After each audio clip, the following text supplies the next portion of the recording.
I finally paid off my student loans, then found out my parents never forwarded my scholarship checks. The discovery came through an email from my university's alumni office.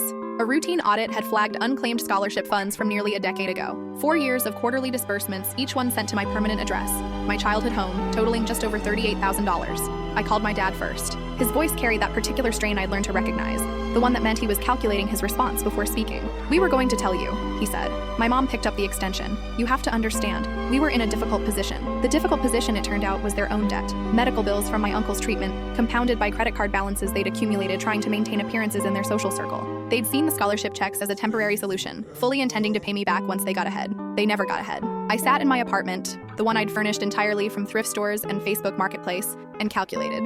10 years of interest on loans I shouldn't have needed. The second job I'd worked through grad school, selling vintage clothes online until 2 in the morning. The trips I declined, the opportunities I'd passed up because I was sending every spare dollar toward that crushing monthly payment. I thought about the year I'd lived on rice and frozen vegetables to make an extra payment. The way I'd celebrated finally breaking into 4 figures of remaining debt, treating myself to a restaurant meal that still came to less than $20.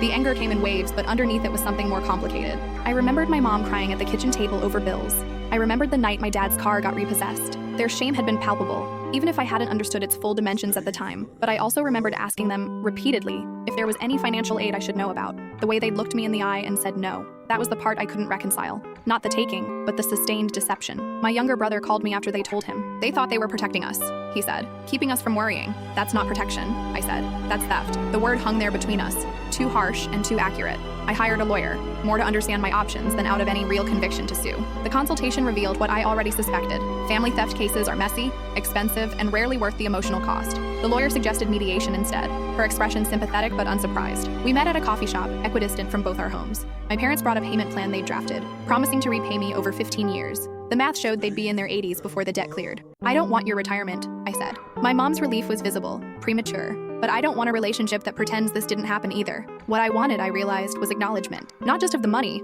but of the years I'd spent believing my struggle was inevitable, that my exhaustion was simply the price of my education. I wanted them to sit with the weight of what their silence had cost me, the smaller life I'd lived while they maintained their larger one. The resolution, when it came, was imperfect. They're paying me back what they can, smaller amounts than the plan proposed. We see each other on holidays, polite and distant. My brother thinks I'm being too hard on them. Maybe I am. But some thefts aren't about the money. They're about trust, about the stories we tell ourselves about who our people are. I spent a decade believing I was alone in my burden, that my parents had given what they could. Now I know different. And that knowledge, more than any check they write, has rewritten our family's narrative, one I'm still learning to live with.